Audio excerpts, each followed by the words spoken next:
can see Emily. Emily, my dear Emily, she's a little under the weather. She's had the flu.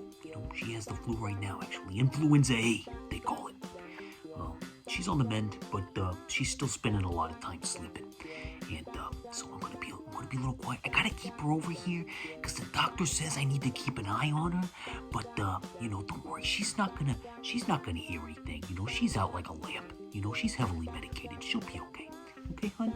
Yeah, she's okay over there. So this week I'm gonna be a little soft voice. So if this gives you tingles, just consider it an ASMR video too. Okay? Maybe I'll put that in the description as well. I don't know. Let me know in the comments how you feel about that. Yeah? Okay.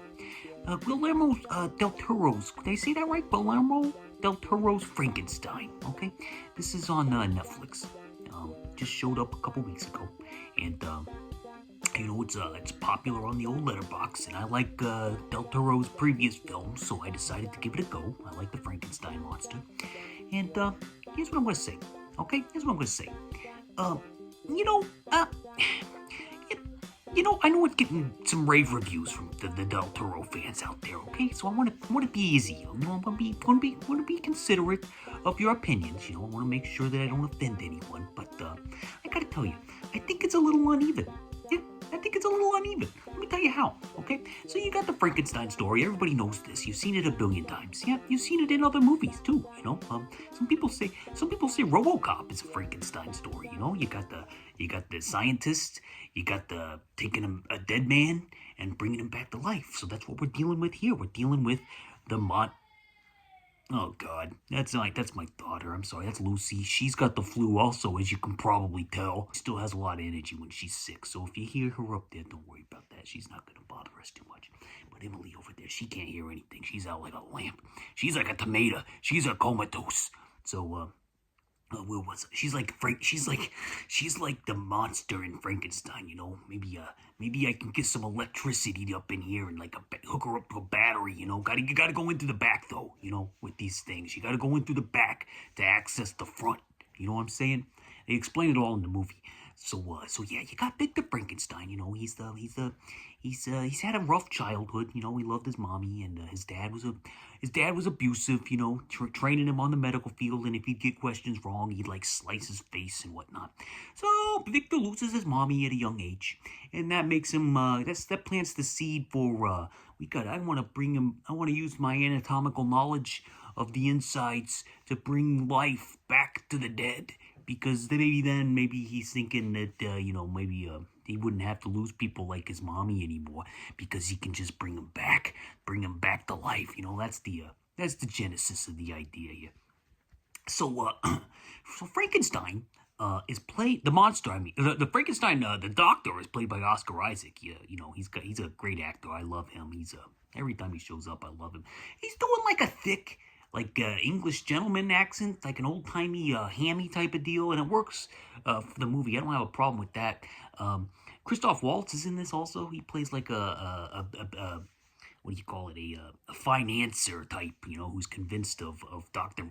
Frankenstein's idea of bringing the dead back to life, so he helps finance it. He buys him a castle. He gets him all the equipment and the machine. Excuse me, I might be coming down with that flu. Excuse me. He gets him all the equipment, and then they start looking for body parts. So here's what I'm going to say, okay? Del Toro, if we're looking at this like it's Del Toro's psyche, which I think you can, since he's considered an auteur. An auteur is trying to get their vision, their insides, their artistic vision out there on the screen. And I think between this and Shape of Water, I think it's safe to say that Del Toro loves what he considers beautiful monsters. Yeah. So he in the Frankenstein realm of the Frankenstein beast, in Del Toro's mind, he needs to be a patchwork, right? He's just normal, He got the stitching, and he's got but the various body parts of different color tones. Okay, so he's got that going, and he's also decided this Frankenstein needs to be sculpted. He needs to look like a statue. He's got to have muscles. He's got to have big, strong, not like huge muscles, but like lean, like Rocky Horror. Remember Rocky Horror? This is Frankenstein in this movie. I'm going to tell you right now. I don't think anybody's pointing this out. He looks like Rocky Horror without the hair and maybe some patchwork, gray dead skin tone, but he's still got the diaper on. He's still wearing a diaper, and he's Rocky Horror. Frankenstein is Rocky Horror, and then later on, not to spoil anything, but he kind of turns into the Rob Zombie. You ever see Rob Zombie's Halloween movies? And he's got the second one there. He's got the second one, and Myers has got this hoodie on. He's got the hoodie. His beard's like poking out of his mask and all that stuff. So Frankenstein's got long hair.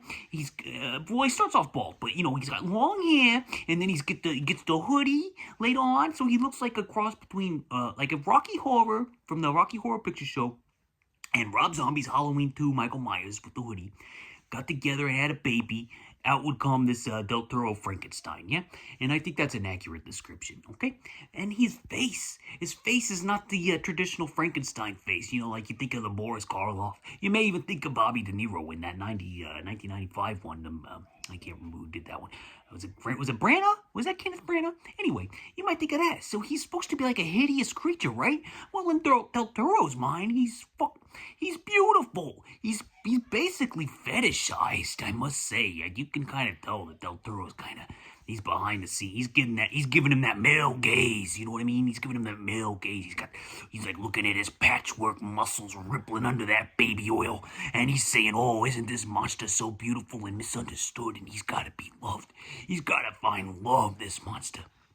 So that's problem number one. I didn't quite like that visualization of Frankenstein. Not that I have anything against beautiful, muscled-up oiled men, because I love that. Ask Emily. I love that. I'm a big pro wrestling fan. That's one of my things, I love big, muscled-up oiled men grappling with each other and throwing down in their underwear in front of a large crowd that's cheering them on.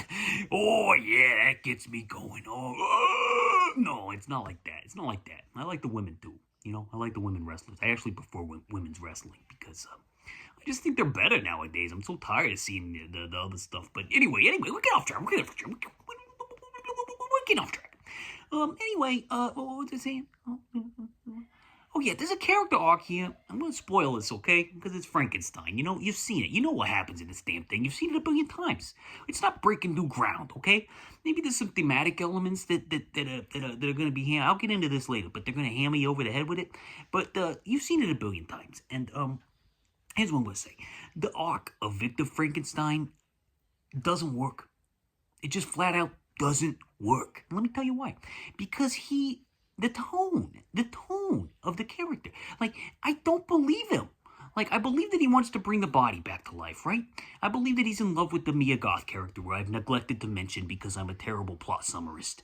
But the Mia Goth character reminds him of his mother, I'm sure. But anyway, all that aside, so you got Frankenstein, and his motivations are all over the map, and none of it is consistent. So like in one scene, he's mean to the monster, and then in another scene, he's feeling guilty about it, and then in another scene, he's trying to burn him down, and then in another scene, he's like, "Oh no, I don't want to burn him down, I love this guy," and then in another scene, it's like pick a lane, and then the arc isn't earned because the movie isn't long enough for us to feel his transformation into an empathetic character, Like, I don't buy it at the end. I'm supposed to be sitting there, I guess, in tears when he and the Frankenstein are loving each other and loving on each other, maybe, and it's just not, I'm not feeling it, because in my mind, 20 minutes ago, he was trying to burn this guy to the ground. He was trying to kill him.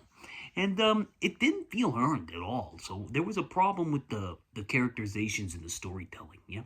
So I think in this case, it's style over substance. I think Del Toro fetishizes, and I hate to say it, because he objectifies the Frankenstein monster. Not that is inherently wrong, because to me objectification is also subjectification. An object can be a subject as well. So to me, male gaze and all that, I don't know if I buy that as like a problematic thing. That's just the inner psyche. We're all humans. We're all animals here. We all got monkey brains sometimes. It's okay to get it out there. I mean, I'm sure art is like 90% buried sexual fantasy.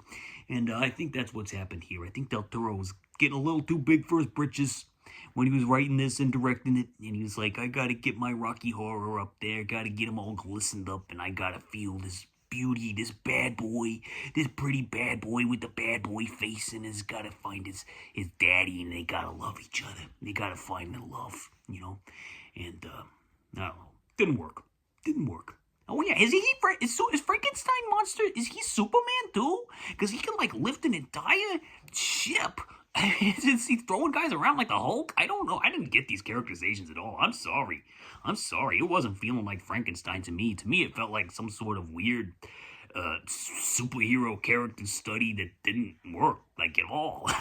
Oh, it's got like 4 stars on Letterboxd, but I'm sorry. I'm sorry. It's to me, visually, it wasn't even that good. It has its moments, I guess, but it's not a terrible movie. But I just think overall, it didn't work for me. I give it 2 thumbs up. No, no, God, I'm sorry. Oh God, the reanimated corpses of Siskel and Ebert are gonna come after me with their attorneys and throw me in the slammer. I give it 2 stars. Yeah, 2 stars. Okay. No heart, definitely not. So 2 out of 5 ain't good. 2 out of 5 ain't good. So Frankenstein is not great. I'm sorry. Don't want to be mean, but that's just how I see it. Okay, so I just got out of the screening room this morning. I watched a double feature. Let's pretend like we're traveling back to the 1970s. Yeah. So I look in the paper. I look in the local paper and I see what's playing. In 1975. And sometimes I have to pretend. So this time I had to pretend because I really wanted to watch Midnight Cowboy. So I pretended like it was playing first, right? So I'm pretending like I'm walking to the theater. Like walking to the theater, and then I go, "Give me one for Midnight Cowboy, please." And then I watch Midnight Cowboy. Excuse me, it's the morning. I get a little snotty, but I watched the Midnight Cowboy, and then after that, I fired up the projectionist in the theater, the local theater, fired up what was actually playing locally in 1975, and that was 3 Days of the Condor. So I watched a double feature of Midnight Cowboy and 3 Days of the Condor, and that's kind of how a lot of people think double features always have to be thematically consistent, but that's not true at all. They would just throw any random 2 movies together just to get people in the seats. And then, what else I noticed?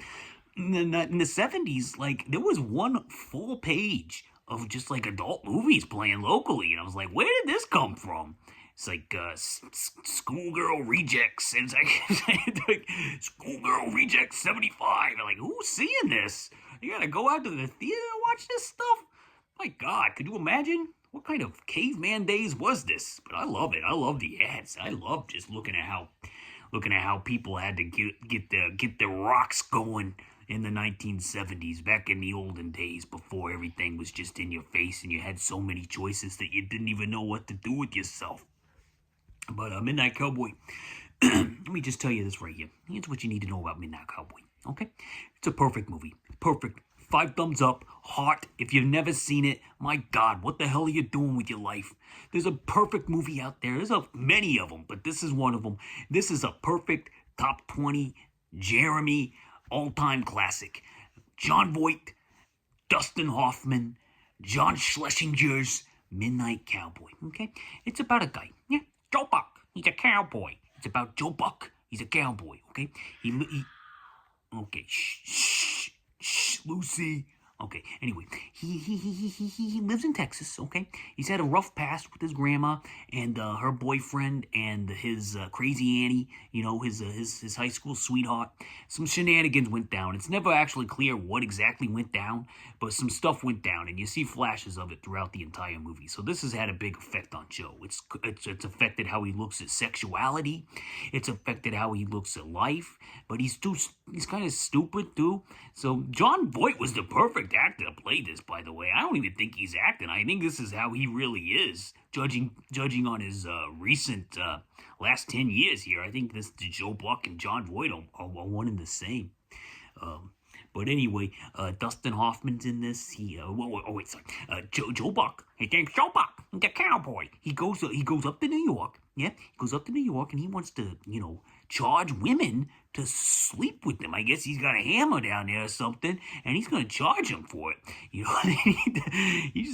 just starts walking up to the ladies, probably the ones that remind him of his grandmother, if we're being honest. He starts walking up to them. Hey, ma'am, can you tell me how to get to the Statue of Liberty? Well, yes, ma'am. Oh, yeah, hell yeah, I'm serious. All this stuff is going on. and he's striking out left and right. He does find one lady, and after it's over, they're getting along. They're getting along, and he's like, well, miss, I hate to even bring this up. And then she's like, you were gonna ask me for money? And he goes, oh, no, ma'am. And then she's like, you have a gorgeous broad, and all this stuff. And he's like, no, you how much you need money for a taxi? How much you want? You want 10? You want 10? You want 20? You want 20? There you go, girl. That sort of stuff is going on. And anyway, am I explaining this well? Hey, can you hear me okay? Okay, maybe I'm being a little loud. Emily, she's still out. She's still out. Look at that. Unbelievable. But anyway, so Joe Buck and Ratso, they get off. Wait, did I even introduce Ratso yet? Okay, so he runs into Dustin Hoffman in a bar. I'm going too long. Nobody cares. Nobody's watching. He runs into Dustin Hoffman in like a coffee shop or a bar or something. And and he's like, "Oh, you're charging for what? Oh, you gotta tell somebody these things," he says. Like it's all a thing, And they hit it off pretty bad. He's like, "I'm gonna take you to old Daniel. Yeah, my guy old Daniel." And then they takes him to this guy who Joe Buck thinks is like a pimp, but it turns out to be like a religious guy. It's like, "I'm gonna run your racket," that sort of thing. And I'm just describing the whole movie. I'm just having fun. I'm in a mood. I haven't had human interaction in over a week because Emily over here has been so under the weather. So I just gotta sit here in my basement and I'm just like, what am I gonna do with myself? What am I doing with my life? I got no companionship. You know who else wanted companions? Because they hit you right over the head with it, like literally. Because it was Frankenstein's monster looking for a companion. Yeah, he wanted to bride a Frankenstein up in there. Oh, another thing about Frankenstein before we get back to Midnight Cowboy. Did you know? You know what I've been talking about, that on the nose thing recently in my other videos? Well, here's where it's bad. Here's where it's bad.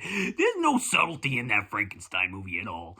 Like Del Toro, he just spells everything out. The whole theme right there in the dialogue. Yeah, it's just like completely on the nose and in a bad way. So that's the bad version of on the nose that apparently gets 4 stars on Letterboxd. I don't know. Gonna get a Best Picture nomination for this one. I don't know. I wasn't feeling it. But back to Midnight Cowboy. So Dustin Hoffman and John Voight, they strike up a friendship. Yeah, and they get through life together. Yeah. So, but there's a problem. There's a problem. Joe Buck. He's like I said, he's dumb. But the Ratso, he's actually pretty smart. He's street smart for sure, and he knows how to spot the cons and whatnot. But he's sick. He's sick. He might have polio or some sort of gout or something because he's got a limp and he keeps coughing up a lung. And it gets worse throughout the film, and so the friendship is starting to get a timer on it. Ratso thinks he has got to get to Florida to be okay. To live the proper life. To everything's gonna be great when he gets to Florida. And he wants Joe Buck to go with them. I think he was like, we gotta get to Florida, so that he can go to a resort and make food for old ladies and run around on the beach type of deal. And Joe Buck, he's striking out left and right. He ain't no kind of hustler, so he's kind of on board with this eventually. So the movie's kind of saying this. It's kind of saying Joe Buck wants to escape Texas because of his past, and he thinks there's a bright future in New York. Okay, Ratso wants to escape New York because of his past and his current situation, and because he thinks there's a bright future in sunny Florida. So Joe Buck finds out that life don't work out the grass ain't always greener on the other side in New York. So it's failing for him. He's like, okay, well, like, on to the next thing, partner. That sort of thing. So he wants to latch on to Ratso to travel to Florida, and then maybe together, through platonic companionship and true friendship, that Joe Buck and Ratso can live a happy life in Florida with ladies and cooking meals and not having to, maybe I'll get a real job. I ain't no kind of hustler anyway. That sort of thing. And then maybe they could live happily ever after. Yeah. But unfortunately, a tragedy strikes. Yeah. Everybody knows this. I'm not spoiling anything. This is Midnight Cowboy we're talking about. Yeah. Midnight Cowboy. What a classic. 5 thumbs up and a heart. And the second movie I watched was 3 Days of the Condor with Robert Redford, Bobby Redford. Did you know this is a Christmas movie? Look at this. Look at my shirt. Look at my shirt. Look at this. Look at this. It's Christmas time. Yeah, did you know that 3 Days of the Condor was a Christmas movie? Bet you didn't know that. You know why you don't know that? Because it doesn't even have any Christmas in it until like half hour in. It doesn't hit you over the face with it, but it's a Christmas movie. So if you want an unconventional Christmas... No, excuse me. If you want an unconventional Christmas movie, watch 3 Days of the Condor or watch First Blood. That's a Christmas movie too. I bet you didn't know that. And Eyes Wide Shut. Those are 3 good ones that aren't actually Christmas, but it is Christmas in those movies, and they feel like Christmas. So this is a good one too. This one's got one of the best opening sequences of all time. Of all time, 3 Days of the Condor. It's like a conspiracy type movie. So Bobby Redford works at this literature examination place where they kind of examine literature, I guess, and publish publications and everything. He says they read everything, and they're looking for like patterns that they can feed into a computer that can kind of hint to the government whether or not there's some sort of spy messaging going on or something. So he works in this office. It almost seems like a newspaper office. We meet all this whole cast of characters, this lovable group of characters, this whole bunch. You know, we see Robert Redford's got a nice girlfriend and everything. And he's got to go out to lunch because it's his turn. So he goes out to lunch. You know, he runs out the back way because they got a whole system. It's kind of like Falcon and the Snowman, you know, where they got that room where it's got security clearances and whatnot. But Redford kind of doesn't pay attention to that because he goes out through the back door when it's raining. And it's raining. He's got to go get some lunch. He's got to get some lunch for all these people. And so he does. And let me tell you, all these lovable characters that we've just been introduced to. I'm not going to spoil anything, but shenanigans ensue. And then we got a conspiracy. We got an on the run. We got a government coming down on Bobby Redford. And he's got to figure out a way out. And along the way, he meets Faye Dunaway. You know, this storyline is the one that doesn't 100% work, but it does kind of work. And let me tell you something. I'm not like Faye Dunaway and Bonnie and Clyde's beautiful, but in here, she's got the exotic, almost feline. I don't want to say alien, but like she's got these features. But I'm gonna tell you something. She's adorable. I loved it, especially when she's like, you know, in the house wife get up. You know, she got the little winter hat on. You know, she's adorable. I love Faye Dunaway in this. Absolutely beautiful, exotic looks, and just really quite stunning. And she's got good chemistry with Bobby, and and eventually she gets into the plot more, and I enjoyed it. But 3 Days of the Condor was a classic. It's got a great last 5 minutes or so. It gets a little slow in the middle, but it's still a fast-paced Sidney Pollack joint. So if you like Sidney Pollack, and if you like Robert Redford, and you like Faye Dunaway, and you like good 70s conspiracy thrillers that don't really make 100% sense, but are still quite good and riveting, then I definitely recommend 3 Days of the Condor. And I give it 4 thumbs up and a heart. Yeah. Okay. So that'll about do it today. I want to get Emily her medicine. It's about coming up on time for her medicine, so I gotta wrap this up. So Jeremy spoken. Godspeed. Merry Christmas, peace, and love. Leave some cookies for Santa Claus, and we'll be back next week. Yeah. Okay.